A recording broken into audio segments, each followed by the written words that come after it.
આજે બજેટને લઈ અને સુરતના યુવાનો, ગૃહિણીઓ, વિદ્યાર્થીઓ અને ડોક્ટરોએ પોતાના પ્રતિભાવ રજૂ કર્યા। ST-SCની મહિલાઓને 5 વર્ષમાં 2 કરોડની લોન આપવામાં આવશે, જ્યારે IT સેક્ટરમાં એજ્યુકેશન સીટો વધારવામાં આવી છે। તેના કારણે એડમિશનથી વંચિત રહેતા વિદ્યાર્થીઓને ફાયદો થશે। કેન્દ્રીય બજેટ રજૂ થઈ ચૂક્યું છે અને અત્યારે સુરતના યુવાનો આપણી જોડે ઉપસ્થિત છે કે અલગ અલગ મુદ્દાઓને લઈને તેમની પણ પ્રતિક્રિયા જાણવાનો ચોક્કસપણે પ્રયાસ કરી રહ્યા છે। ત્યારે આપણી જોડે યુવાનો ઉપસ્થિત છે। બેન, જણાવજો, બજેટ રજૂ થઈ ચૂક્યું છે, કઈ રીતનો ફાયદો?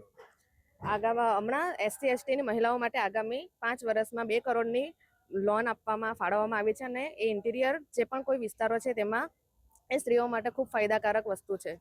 બસ આ જ જે રીતના એક પછી એક ફાયદાકારક વસ્તુઓની વાત કરવામાં આવી રહી છે, તો હવે મહિલાઓને કઈ રીતનો આ બજેટથી લઈને ફાયદો?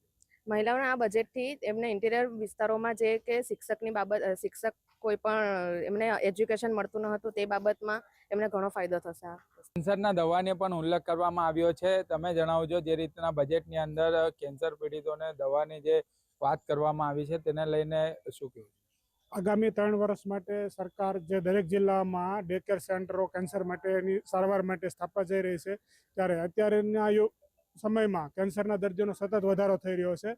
જે ડે કેર સેન્ટર સ્થાપવાથી ગરીબ દર્દીઓને તેનો લાભ મળશે, તેમજ જરૂરી કેન્સર સામેની તેમજ અન્ય જીવન રક્ષક દવાઓ જે 36 જેટલી દવાઓ ઉપર સરકારે જે કસ્ટમ ડ્યુટી ઘટાડી છે, તેનાથી પણ ગરીબ દર્દીઓને ઘણી રાહત મળશે।